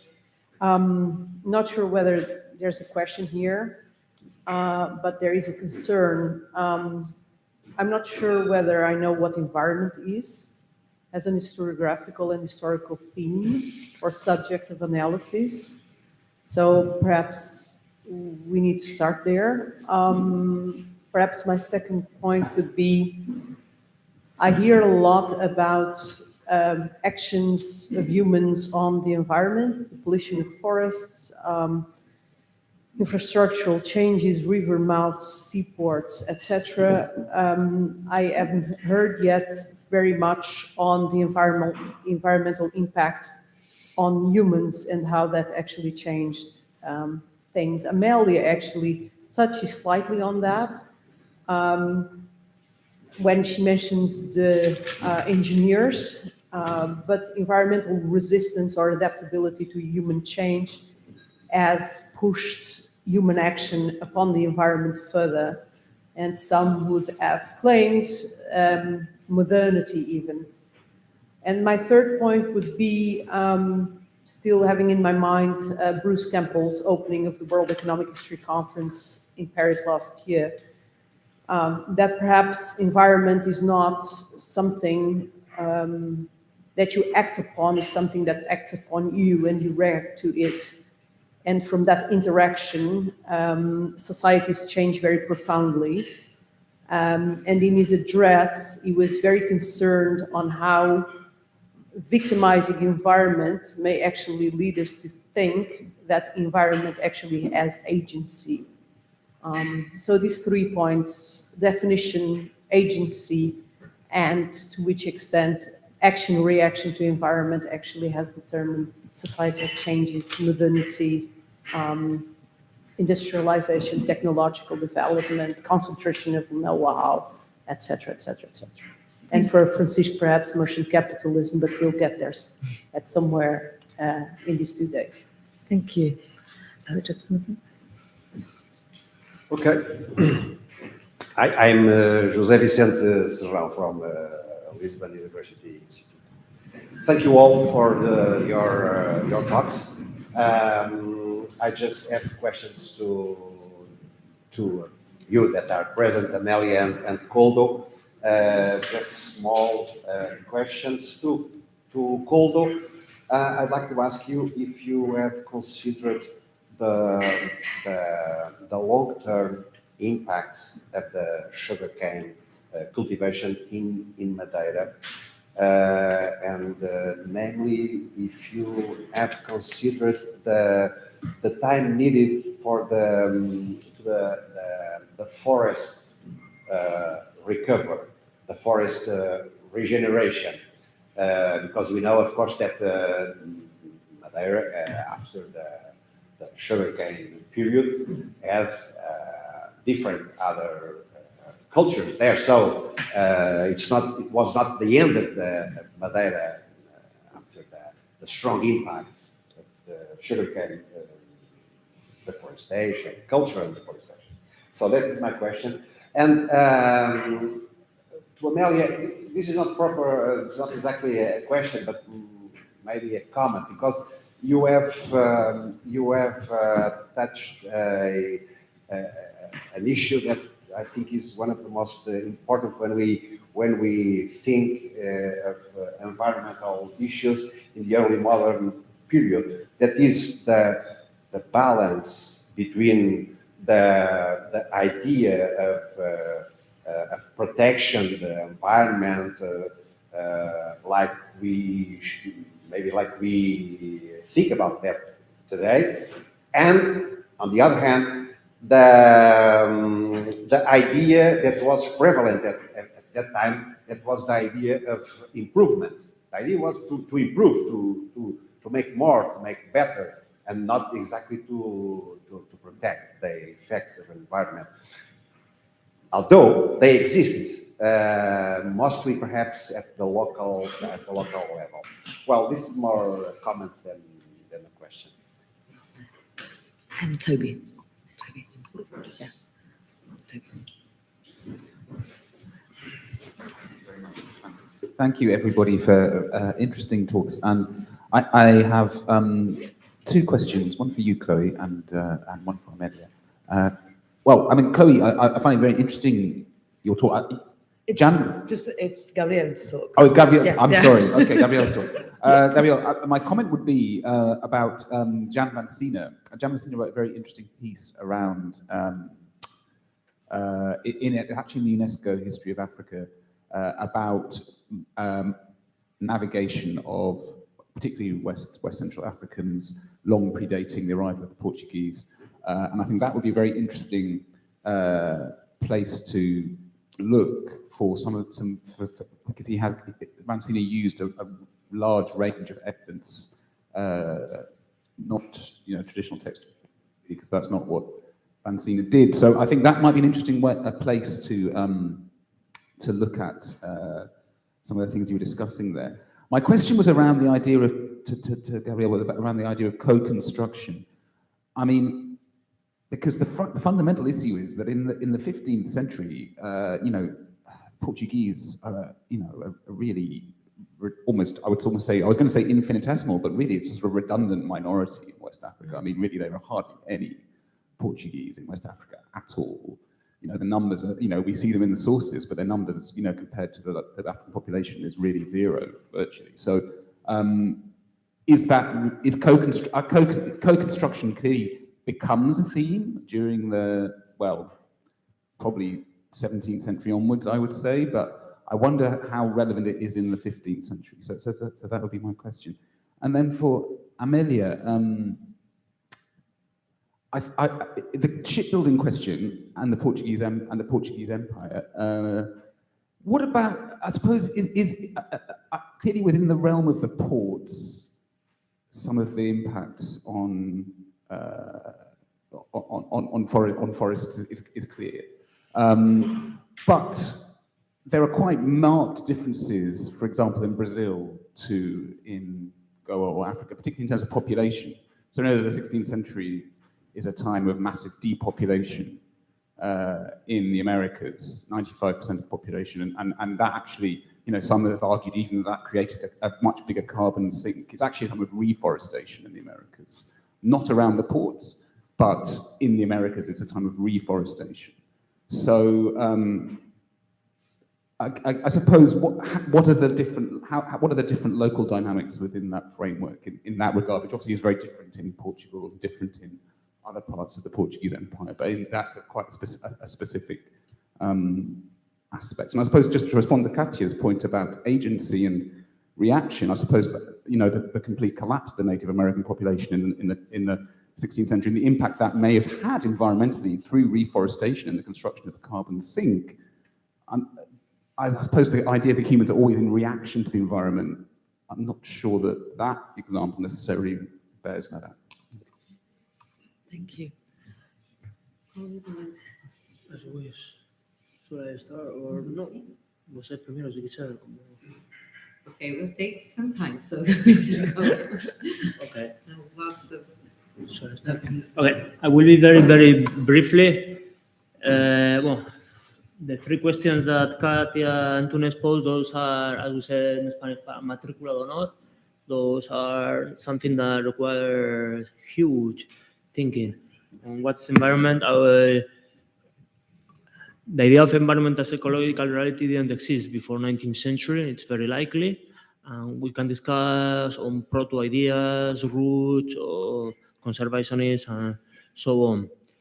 Concerning the impact of the environment of shipbuilding, it's very clear through the entanglements of what I can call, that I didn't address, the three calendars. The calendar of the trees, the calendar of the rhythms of navigation, as well calendars of construction itself and the weather. For Lisbon, it's very clear. In the future, I would like to address, and this is my main research, how the socio-ecological complex systems force the Iberian Portuguese Empire to use green boots for shipbuilding.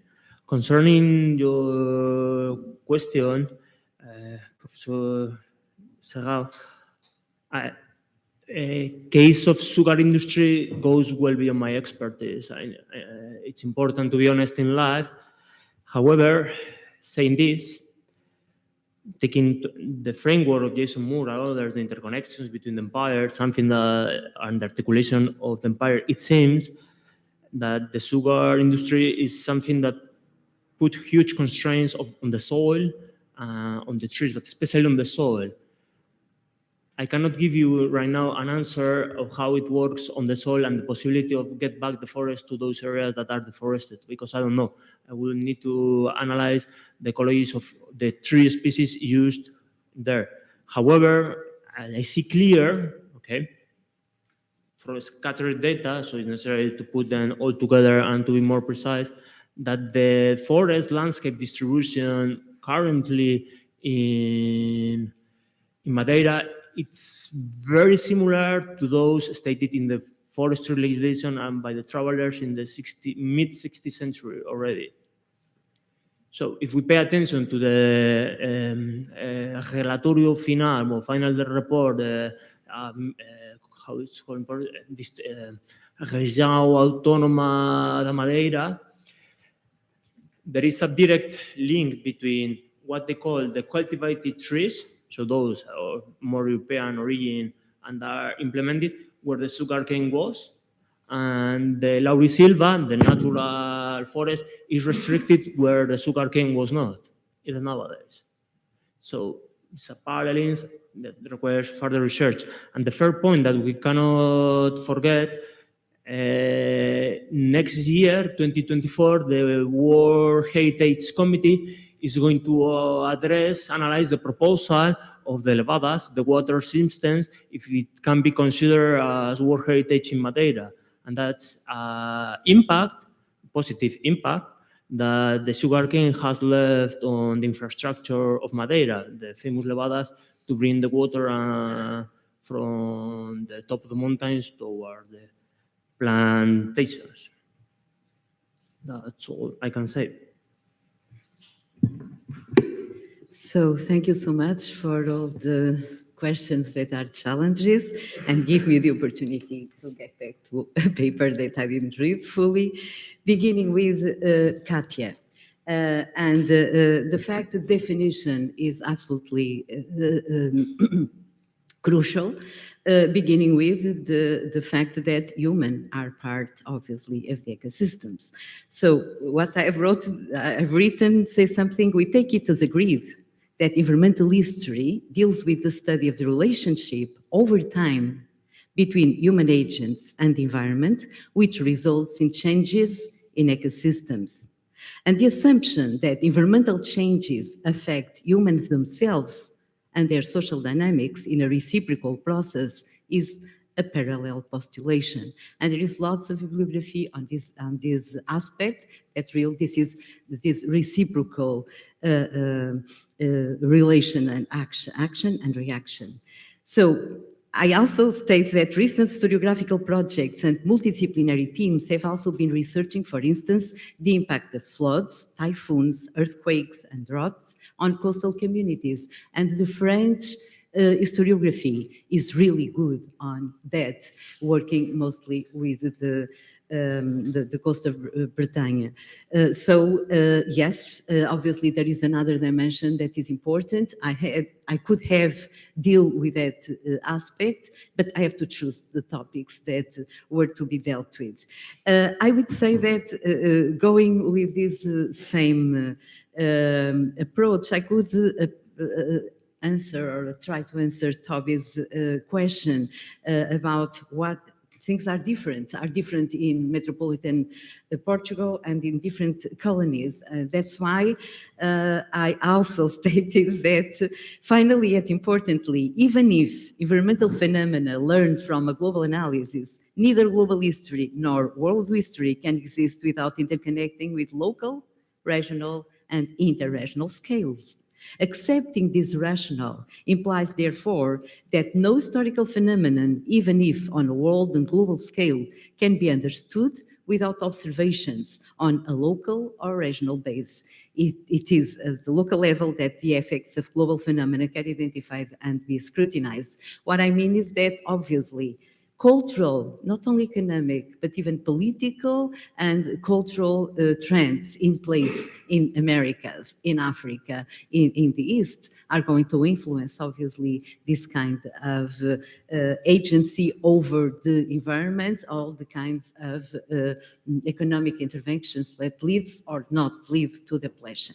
First. Second, our concept of depletion, obviously, is not the same as the 16th or 17th centuries, and the dimension of the projection of the space where they used to go and get, for instance, for timber, is clearly different. And so, but in India and in the Malabar Coast, it is clear there are identification of lack of timber. For instance, nearby the Cochin shipyards, there is in the paper also in the International Journal of Maritime History and Goa. So the population and the people on the field, even the representatives of the Crown, they felt that there was a depletion of. Obviously, the British had much more to explore, and in the 18th century, Indian forests were much heavier explored. So all the project, all those issues, they interfere. And more than anything, I see these, as I see most things in history, as a kind of mathematical equation. There are so many variables. So if you change a variable, you have a different output, even if it can be measured as an environmental impact, transformation of ecosystems. And by the way, again, Katya, your challenge was extremely important, because one of the projects that I mentioned I wanted to deal with was the ability to ecosystems to resist and rebuild to this kind of attacks, these kinds of aggressions. And so we can clearly, or we should also take the ecosystems with their own agency and availability, even of receiving new species, for instance, and then answer back, rebuilding it itself. Finally, and briefly, para José Vicente Serrão, Yes, that's amazing. And that's the passion of dealing really with the sources. And that the pages that I show from a 200 pages 16th century proceedings, and it is a court proceeding, is amazing in terms of the details that we can catch and the concerns and the clear identification of the problem and solutions. As I said, the contemporary didn't have notion for the geomorphological dynamics of the coast, but they knew exactly what, in terms of human action, was impacting the environment. And I could just mention in another space a King Sebastian law prohibited hunting and fishing during March, April, and May, the release of materials considered harmful to the ecological sustainability of the river, in this case, Ave system, and use of narrow nets. Again, marine, in this case, river resources management guided these deliberations, but the causes and the answers, we know them very well. Okay? Diminish pollution, controlling the catches and the calendar of the catches, changing the nets and the technological issues that we use to catch. So it's almost nothing is new nowadays in terms of the environmental concerns. The scale is totally different. The impact is totally different nowadays when we can measure it, and today we can. In 16th century, it's very hard, but it's not impossible. But yes, they have that kind of perception and reactions to the problems that were identified. Building on what you said, I forgot concerning what's environment. I always used environmental history, the definition given by Bettencourt, which is the one of John Robert McNeil, and there is a book very interesting, The Construction Environment of, sorry for my English, Paul Ward, Robert, my Swedish is even worse. There are three authors in which they go thoroughly through the construction of what environmental is. On one thing, I deeply disagree, and perhaps because through my human agency, I disagree with the idea that the humans, they have just a negative impact on the ecosystems. The humans, as Amelia said, they are part of the ecosystem, and in the early modern period, they were very aware that they belong to that. They were not two separate realities, and this was done in the 18th century through the Enlightenment authors. In the ecology, sometimes they take into account the humans as part of the system or not. It depends on what we prefer to consider, and that's it. On behalf of Gabriel, I'd like to thank Toby and Katia for their great questions and comments. I've actually made notes. I'm not going to try and answer it, but I've made notes and it's being recorded, so I will send it to them this afternoon. We've got about 10 more minutes for another kind of round of questions. I know Francisco's on the list, and this gentleman over here, so maybe Marta, if you can come with the microphone. Thank you. Thank you so much for these excellent papers, all of them. It's a pity Gabriel is not here. But so I have 2 or 3 questions out of ignorance. The first, I remember that the scientist or natural historian Buffon in the second half of 18th century France, he heavily invested in forests for shipbuilding. So, do we have the equivalent in Portugal or parts of the Portuguese Empire of heavy private investment in forests?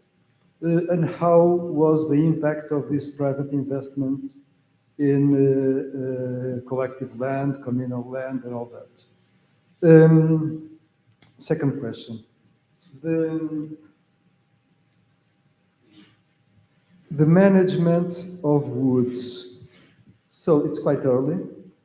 It was there since very early, and Colville talked about it, and with all the legislation, and Amelia also mentioned it. So how efficient was it? Efficient. Exactly, how efficient? Because we have comparisons with France, for instance. In France, there was really a structured system since very early, and quite efficient apparently.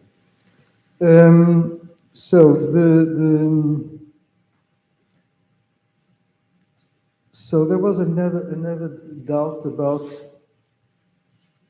deficit of timber production. It seems that it was quite reduced by the statistics Amelia gave at the end. I was in doubt about what Koldo found, so I would like to hear you more about this.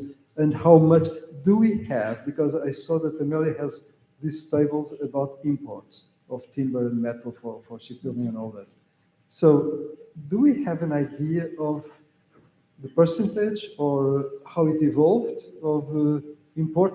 And also, there was in some periods, like the Restoration War, in which ships were imported directly. So how was the deficit and how dependent was this ship production? And last, sorry for all this, this is quite just a curiosity. You have, Amelia, a nice table about seafaring communities. And I remember that Katia, some time ago, I read in one of your articles that the number of sailors, which is different from seafaring communities, the number of sailors in Portugal was much less than in the Netherlands. So this myth of a country of sailors was completely debunked by her study, her comparative study concerning the Netherlands. Do you have more idea of how these seafaring communities evolved? Shall we just take, we've got one other question and then we'll open for give you time to think. Hi, I have a question to Amelia. I never saw proper calculations, but there is a general idea that, for me, it makes sense that before the use of fossil fuels, the carrying capacity of the ships were not enough for a proper supply of bulk commodities from the overseas colonies to the metropolis. So the Baltic, of course, it was not that easy, but it was near the supply coming from the Baltic or coming from Scandinavia.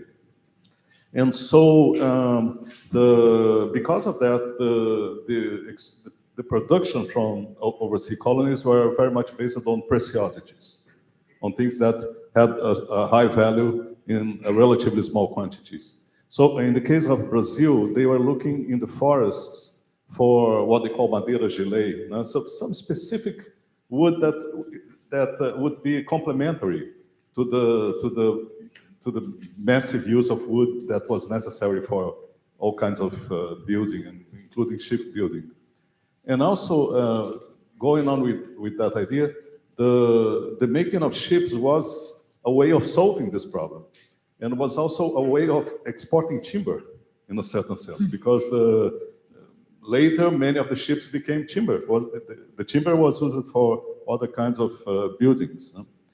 And as I said, this general idea about the difference between bulk commodities and preciosities makes sense, but maybe you saw specific calculations or things like that. But it makes sense to make this distinction because, of course, we have an idea that there were more than 1 million square kilometers of forests along the Brazilian coast. So we could say, well, Portugal it would be much more than enough to supply the needs of Portugal, but it was not. We need to consider the materiality of the whole process, and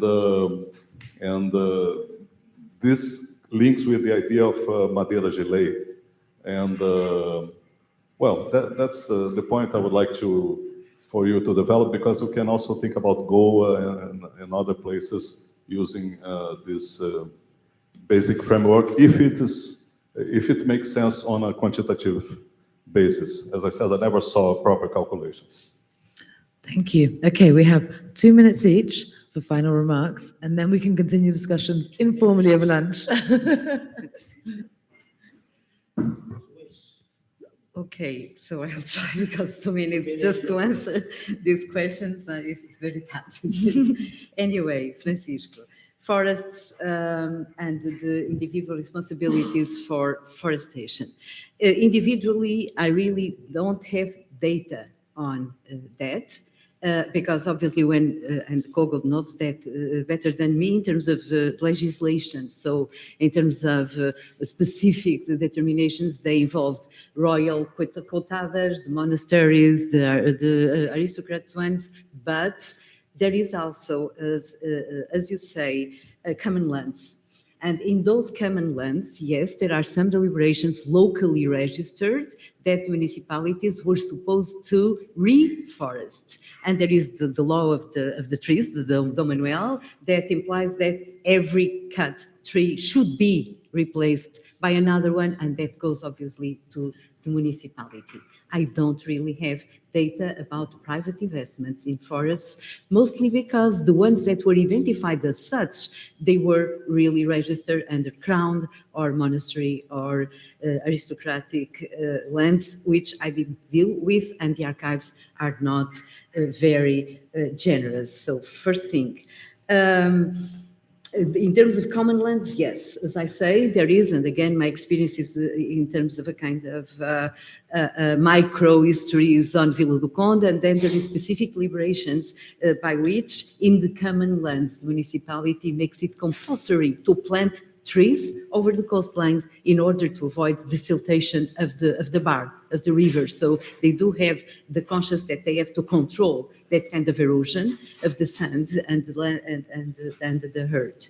Fishing control legislation, the one that is more knowledge in the national terms is this one from 1565, I guess, Sebastian Law, 65, I guess, from Sebastian Law, that specifies what I have said about the catches, the calendar of the catches, the prohibition to put harmful materials on the rivers, and the kind of nets.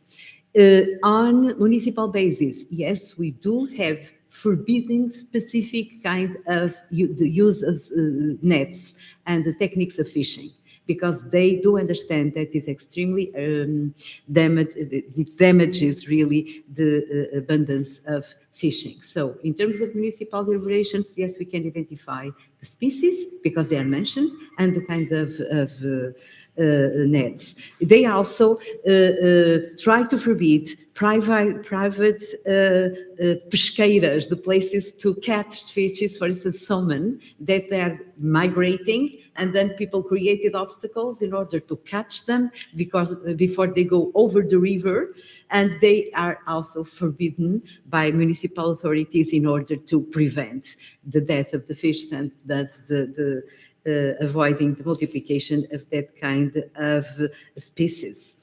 The deficit for timber in Portugal and its evolution. It's extremely difficult, and I guess the answer is also to Padua. It's extremely difficult for us to arrive to calculations about that. We all know the rare and difficult sources there are, the custom houses. Most of them disappeared, and more than that. For instance, 16th century, lots of the shipbuilding materials, including timber, to build, for instance, carracks over 300, 400, 500 tons, they are exempted from taxation. So even if they were imported, at least at the beginning of the 16th century, there are no taxes registered because they were exempted if the proprietors would prove that it is to build a carrack over 150, 200, and the legislation evolves. The table I present there is based on the São Toll registers. What means that we are conditioned to the period of time where consistently we do have those information, which is mostly from the 17th century onwards, and very small data for the 16th century, where obviously that kind of needs was much more intense from Portugal. But yes, we can follow in a yearly basis from, I think, 1688, the imports of timber and other materials for shipbuilding. What happens is that by that time, the Portuguese fleets, they are decreasing their dimension, and they are being replaced more and more by the British or even the Netherlands in terms of the European transportation. So there is a period in which the demand is not so intensive as it had been before. Is there a deficit? Sometimes it's not a deficit, it's the need for complementarity. Because if we are thinking about building carracks for India, we do need some kind of trees, of timber for the masts that they don't exist in Portugal. So obviously those importations were vital, was crucial, and they happened from the 15th century, even private. In that case, it's not only on the factory of Antwerp, it is also private investors that go to the North Sea and try to buy privately that kind of wood that escapes both to the data on the factory of Bruges and Antwerp, and even maybe for these Santo registers. It's extremely difficult, not impossible, but we have to go to very indirect indicators. Bulk commodities and supplies. Okay, Brazil, I didn't study. There are some studies, obviously, on the shipbuilding on Brazil. There is obviously nominations of, for instance, king officers that go, Charpenters and Calafates, I don't remember now the translation for English, but shipbuilding technicians, they go to improve shipbuilding in Brazil. Obviously, I don't see that they are importing timber from Portugal to build in Brazil or to make repairs in Brazil. But for us, for Brazil, I didn't find registers of that specific exportation of wood from Brazil to Portugal for shipbuilding. It is clearly present in India and in the East. As I say, in 28th of July, Liliana Oliveira is going to submit her PhD thesis, and she extensively managed to see all the documents. And in case of India, it was mostly Teca and Angeline, because it was the kind of wood that resisted more, even to fungus, that would affect the Portuguese ships. Yeah. As for Brazil, I cannot state that there is a huge importation specifically for, because then with that information, we know that wood is imported. But for what? There are so much need for wood rather than shipbuilding. And obviously when we have importation, except if they come already in the form of a mast, or we don't know if they are going to be used for shipbuilding or not. I don't know if I asked you, but about the other commodities, we can talk about it, because obviously Portuguese were highly dependent on commodities to use in overseas trade that come obviously mostly from the Baltic Sea. Thank you. Should I answer? Or? If you want to sum up, maybe answer one if you think, or there's something you want to say, rather than everything. Reply. References to importation of Brazil, I found 60/30 from Brazil to Portugal. In a period, and this is key to study these years, perhaps I should talk with Amelia Polonia, in the 60-20s, 60-30s, Olivares tried to get rid of Lisbon to move the shipyards to Oporto. And Tomás de Vio Calderón is the key man on this process. There is management, yes. From at least early 50th century, the fire breaks, you know, the famous aceiros, they are done in Leiria constantly from the early 50th century, 300 years before what has been thought. There is management of boats as well. And there is even, due to the war with the Dutch, there is a process of trying to import the masts from Cuenca. If you know, Cuenca is 150 kilometers away from Madrid. It's in the middle of anywhere, but in the mountain they have very large pine, and they try to import them in the 60-20s and 60-30s from Madrid, from Cuenca to Lisbon, to avoid the disruptions due to the war. And even the plantations are conducted in the 60-20s in private and royal forests for this purpose. Afterwards, João IV, Pedro II, João V, they made reference to the Virtudes, the Virtudes pine wood, Virtudes Asambuja, it became kind of benchmark of pine wood management implemented in the 60-20s, and it's exported to the rest of the pine woods in Portugal. I can't say much more, but you said to me 1 minute, so...